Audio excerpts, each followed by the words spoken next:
Hi everybody. I just wanted to shoot this video. The actual article that I'm going to read from. Hang on a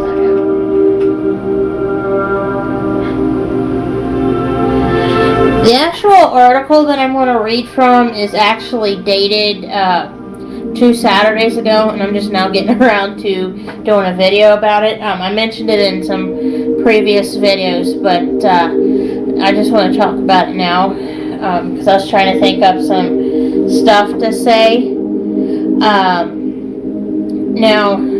It's about Grant's brigade fights push for Regan on $50 bill. I had mentioned it in a previous video about, Grant, some joker from North Carolina, some representative, wants to put Grant off of the bill and put Regan on it. I know it caused a lot of I actually know that this one got some people yakking on my last video, so I'm going to go ahead and read this article pretty much verbatim and everything. This one comes from the Cincinnati.com webpage. It's by Dan Soul of the AP. It says, Cincinnati, bugler sound the charge. Folks in southern Ohio are mounting a counterattack against a congressional proposal to replace native son Ulysses S. Grant with Ronald Reagan on a $50 bill. Politicians have passed resolutions, businesses have put up signs, letter writing campaigns have begun, and of course a Facebook page has been created for the cause of leaving Grant's image just as it is on the currency. A pending bill in the U.S. House seeks to replace Grant with Reagan, the late 40th president and conservative icon, and somebody is a big fan of Reagan, and I won't say who it is, and you know who you are, you guilty party, on my friends list. But anyway, Grant's backers will try to drum up more support Sunday with speeches following a 21-gun salute at his birthplace in Point Pleasant and Civil War reenactments in his nearby boyhood hometown of Georgetown, part of the annual celebrations of his April 27th, 1882 birthday. Don't mess with Grant is the battle cry of Bob Proud, a commissioner in Clermont County, the county of Grant's birth, just east of Cincinnati. Commissioners in Clermont and Brown counties passed resolutions opposing the U.S. House bill. Probably shouldn't mess with Loretta Furman either. The caretaker of the Grant Birthplace Museum for the past 44 years is steaming about the proposal. It was terrible, she said. I just don't understand why all of a sudden someone from North Carolina can try to change that.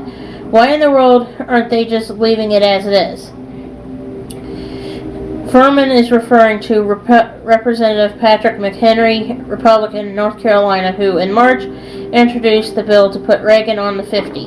McHenry said Reagan renewed American self-confidence, beat the Soviets, and transformed America in political and economic thinking.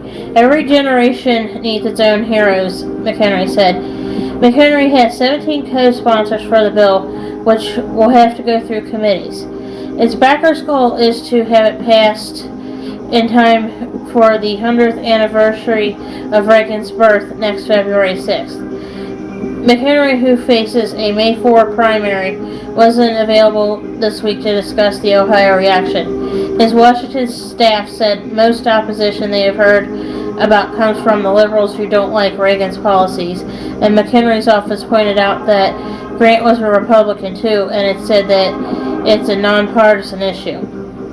Brooks D. Simpson, an Arizona State University history professor who's written extensively about Grant, suspects part of the proposal is a Southern thing.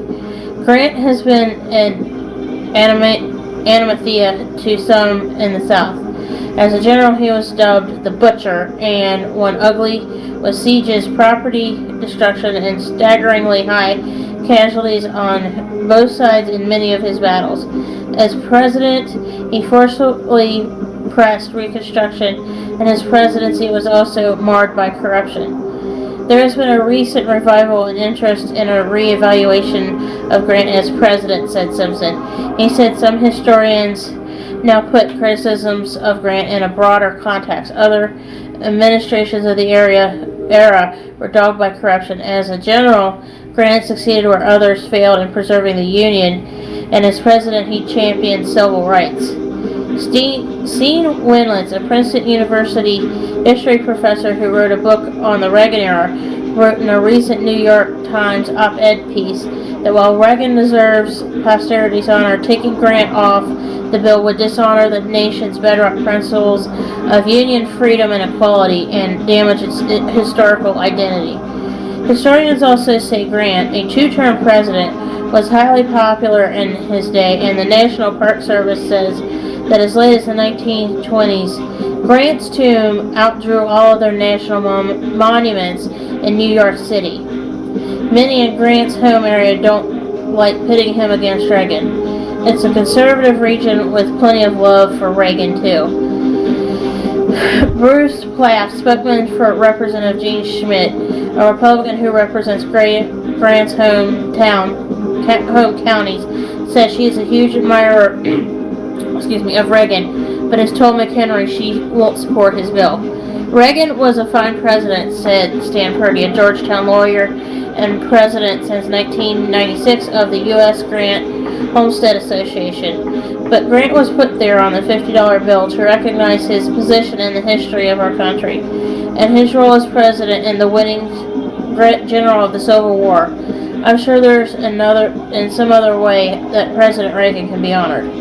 Many have suggested putting Reagan on other bills since the current set was standardized in 1929, said Darlene Anderson of the U.S. Treasury Bureau of Engraving and Printing. But she said redesigns of currency primarily come about to fight counterfeiting, not for aesthetic, historical, or sentimental reasons. Purdy figures the controversy might turn out to be another hard-won victory for the old general.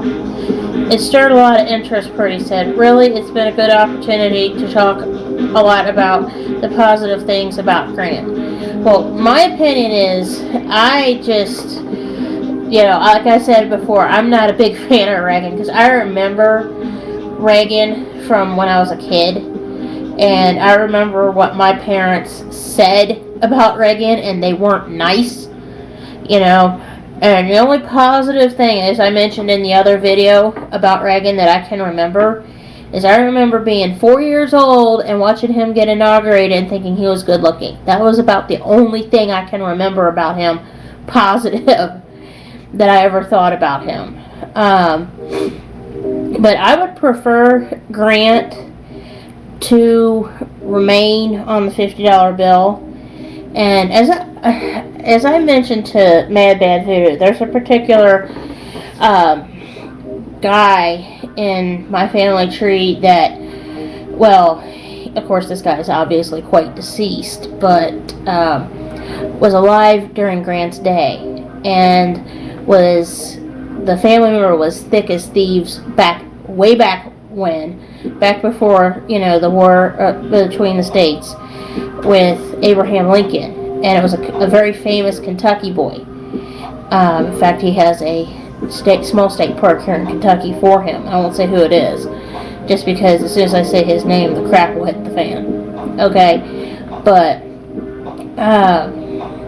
if you want to PM me and ask me who you think it might be, I'll tell you. But anyway, I just wanted to share this article and some thoughts. But anyway, I want to thank you guys for watching and hope you have a good day. Bye.